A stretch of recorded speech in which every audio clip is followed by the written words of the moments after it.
Philadelphia love for this city. I am so glad that Netroots is back, bringing together 3,000 people from around the nation to this wonderful city because we all believe that Netroots can be our political home and family. I've been thinking a lot about the power of home and family as we face these authoritarian times. As a daughter of immigrants, my mom taught me early on that home is what you build and family is who you bring in. And I found my home and family among Philadelphia's Asian American and immigrant community organizers, whom I ask that we honor, especially today as we sit in this convention center. Because this great hall where we are gathered right now was once Chinatown. Chinatown lost half of its land and a third of its housing to this building. And over 3 decades, this community, like so many others, fought so-called development from highways to shopping centers to the half-baked schemes of elected officials and billionaires. And so we've taught our children a few basic traditions. My children grew up knowing a few things. It's lion dance, dokguk, fireworks at midnight on New Year's Eve, and you pick up a sign and you march when your community comes under attack. In 2024, when the billionaire owners of the Sixers basketball team felt emboldened to demand a brand new sports arena in Chinatown and lined up $50 million in lobbyists to peddle their scheme, and when they came to Chinatown with their wheeling and dealing to ask how much would it cost to buy them out, how much for a CBA, Chinatown had one answer: it's priceless.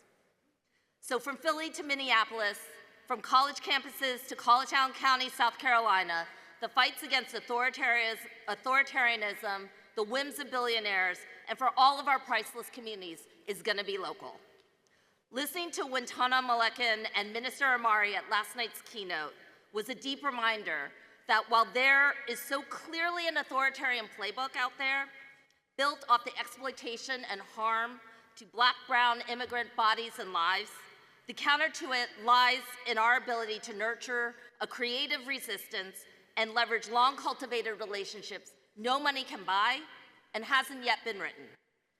Philadelphia, steeped in a tradition of organizers, coalitions, and communities, is helping lead that charge to anchor this fragile democracy in our homes and our families, to demand new policies, focus on how people live, and to change the trajectory of what is politically possible. It's Black mothers, fathers, and caretakers from Lift Every Voice who created a joy campaign that ensured recess and bathroom access for every Philadelphia child.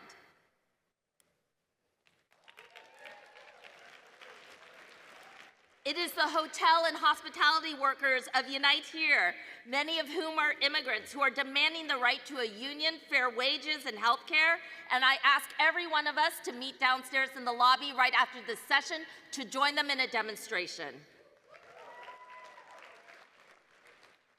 When our movements are strong, our politics are too. I was the first WFP endorsed candidate to win a seat on City Council after the formation of the Working Families Party of Pennsylvania.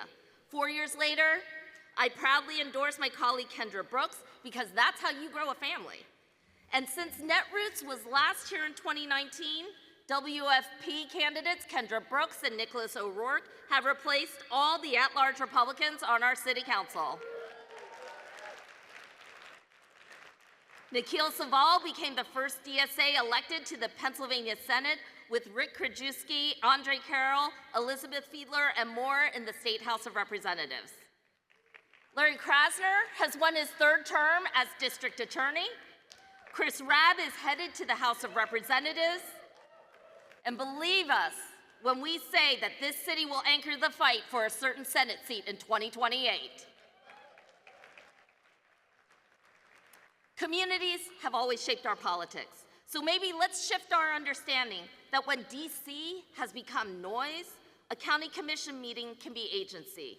That maybe a speech against AI data centers by the residents of Colleton County, South Carolina, can carry more weight than a Senate floor speech explaining why nothing can ever change. And that enough college students and faculty members putting everything on the line to speak out against a genocide can shift public opinion as much as APAC donates to buy one. So it's no wonder authoritarians hate community, because nothing messes up an authoritarian playbook more than a local communities fighting for our families and a place to call home. Telling us who belongs and doesn't, what our children don't deserve, what our elders don't need and can't have, and what can't be done is the wrong thing to say to people like us.